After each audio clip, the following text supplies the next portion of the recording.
The Quake 2 RTX remastering has been one of my favorite releases of this year. Taking a game from 1997 that I know and love and bringing it into a hyper state-of-the-art ray-traced 2019. Since that June release, the game has been updated multiple times, with version 1.2 dropping on the 26th of November with accompanying drivers on the 27th. This new version promises improved visuals and customization. So what kind of updates are we seeing here? Let's rocket jump on in to find out.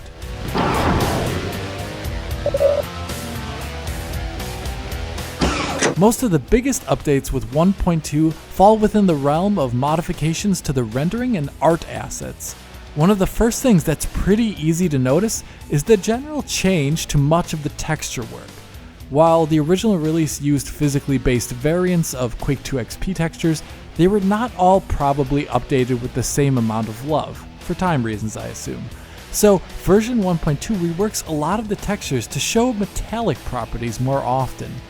This is then combined with improvements in 1.2 to the way path tracing can represent metals and reflections, and leaves many scenes looking rather different. Utilizing the same time of day settings and resolution across version 1.1 and 1.2, these differences can look still rather stark.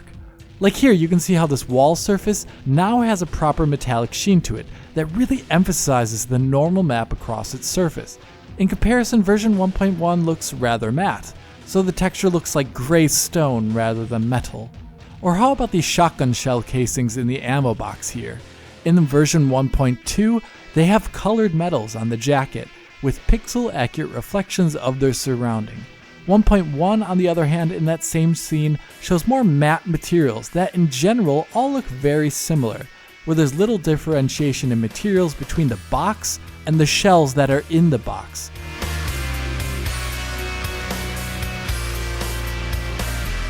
Even that oft-used vent texture now looks like thin sheet metal, whereas before it looked rather matte and almost stone-like in comparison.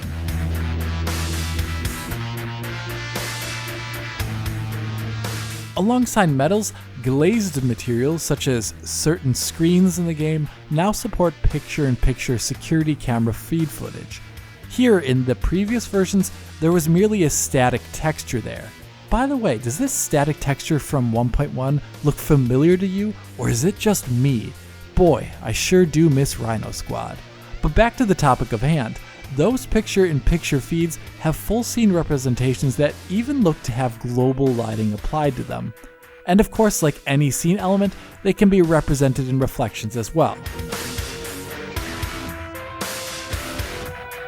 Alongside these textures and material changes, I did notice a slight change to the way some polygon lights emit their light, having a redder and more contrasty hue, reminiscent of the OpenGL version of the game, I would say.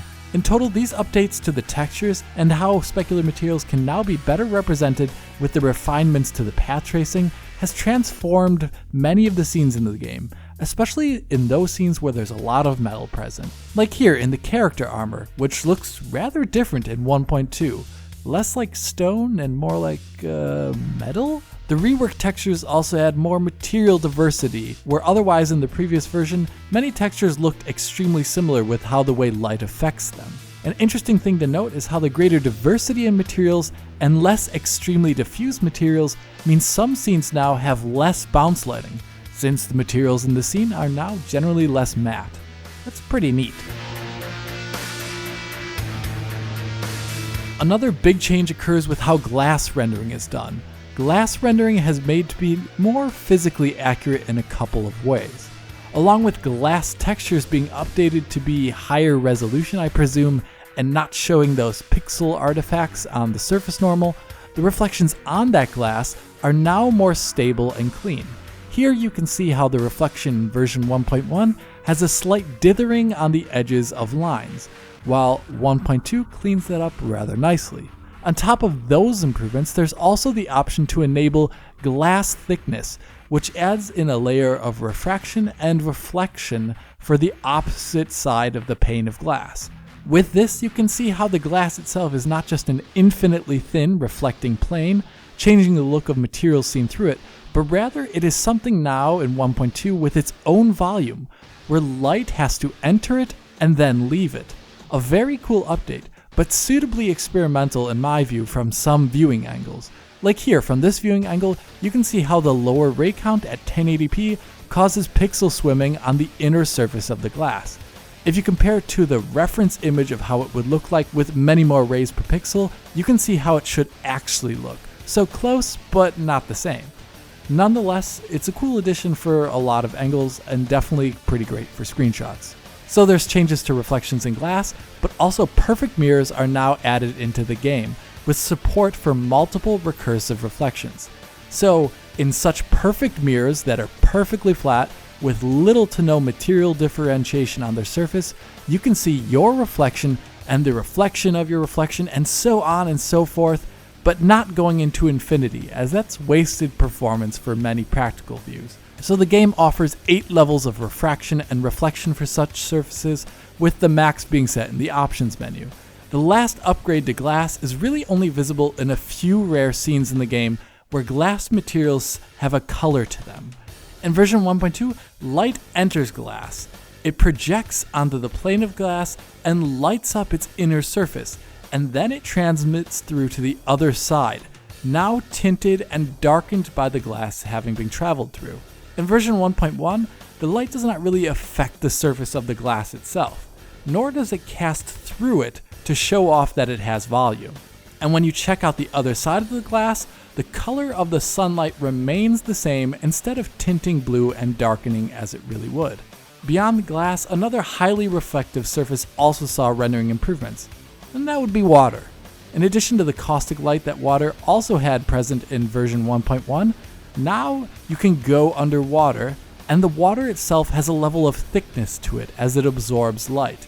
Here in version 1.1, you can see how going underwater shows perfect visibility no matter how far you look into the distance. It likewise also has a kind of discontinuous look to those areas where water meets other surfaces, and it does not show variation in its visuals based upon its depth. Version 1.2, on the other hand, with its water fog, shows a greater appearance of depth in the water as it absorbs light. Along with being lit, water can also show off deep volumetric shadows, kind of like how the colored glass looks, where you can see moody differences of lighting in the water volume depending upon where shadows lie above it or within it. This includes everyone's graphic demo favorite of volumetric lighting obscured by a fan. Oh, yeah. Something wholly missing from version 1.1. Speaking of fog, all the volumetric lighting in the air now can also be represented in reflections. So dense air being lit by the sun here underneath the fan is now also showing up in the reflection on the water as it should in version 1.2. Volumetric lighting is missing from reflections in version 1.1. The last little bits they added to the game was a changing of the default level of detail bias for textures. So textures further into the distance now use a higher resolution version of themselves. And then there's another clever little tweak on top of this. If you notice in this video, the version 1.2 side of the screen always looked a tiny bit sharper, even at the same 1080p resolution and when the content was the exact same. That is because I am outputting at 4K here, but utilizing an internal rendering resolution and scale of 1080p. In version 1.1, 50% resolution scales like this have linear upscaling, so it softens those pixels up a bit. In version 1.2, 50% resolution scales switch from linear to integer scaling, perfectly mapping one 1080p pixel to a 2x2 box in a 4K pixel grid. All other percentages of res scaling still use linear scaling, of course, but darn, what a neat feature. I wish more game developers did that for their in-game scaling. One of the biggest advances version 1.2 has over the release version was actually introduced in version 1.1, and that would be the adding of the game's soundtrack. In the original release, there was no music, and you only heard the ambient and Foley audio of the game, like gunshots and such. The new release has those sweet, overlaid 90s tunes that you know so well. Though your old Quake 2 CD will sadly not work with this update, and instead you're provided .ogg versions in the game directory. Although I should note that I did encounter an audio bug on the Prison 1 or Jail 1 level that was confirmed by my colleague John Linneman. I'm not sure what it is here, but the audio on this level gets a metallic sound to it, and it cuts off abruptly rather often. Here, have a listen.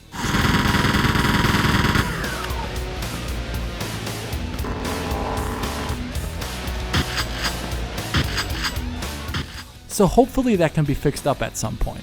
With all these changes to assets and the new music and the rendering features, you generally now have a game that has greater material variety, looks sharper, and has punchier contrast and punchier audio.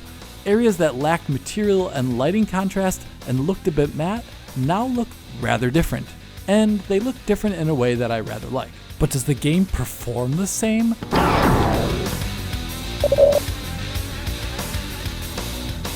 Beyond the audio-visual upgrades, version 1.2 also adds in some new options, like the ability to turn off the temporal AA pass, leading to some extremely raw edges and a noisier look to the game for those who like that kind of thing. But in my opinion, the greatest option added now is the ability to utilize dynamic resolution scaling, with you being able to set a target FPS independent of the refresh rate.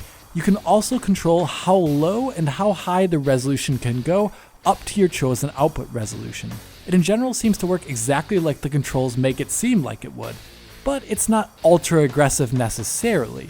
For example, here I started the game at 4K max settings on an Asus ROG Strix RTX 2080 Ti, which is much too high settings and resolution to get 60 FPS.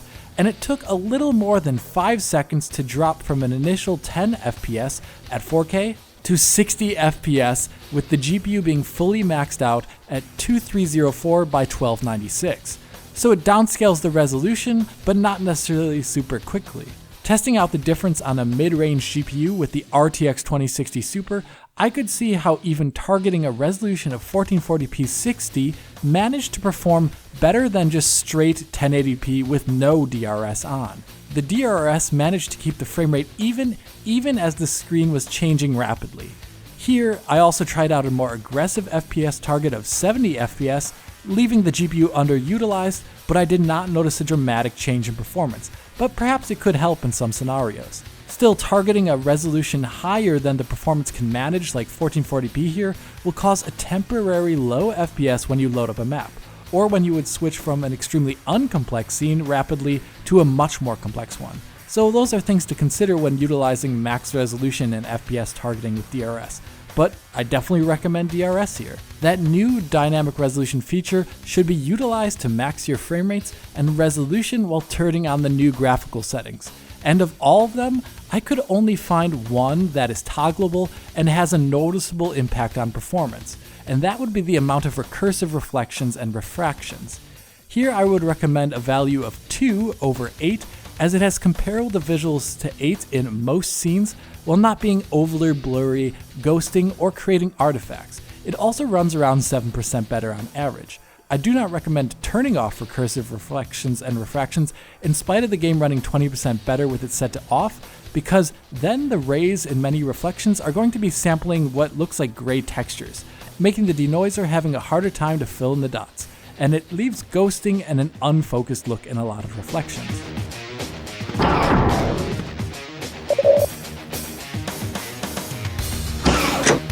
Utilizing the closest settings that I could manage between versions of medium global illumination and 2 reflection bounces, it would appear that the improvements to the denoising materials and all that make the game a bit heavier.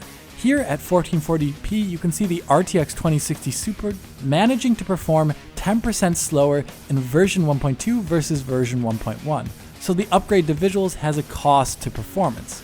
Looking at the RTX 2070 Super, we see an extremely similar difference in terms of percentage version over version, but the card in general fares much better at 1440p at these settings. So the game is a bit heavier, but you have a generally better looking game with more options to mitigate it being heavier when you consider that addition of DRS.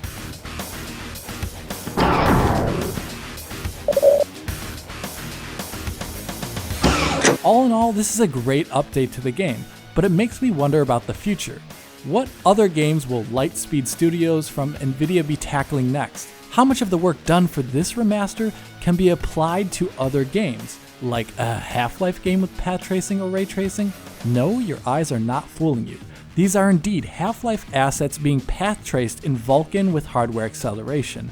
There's a catch though.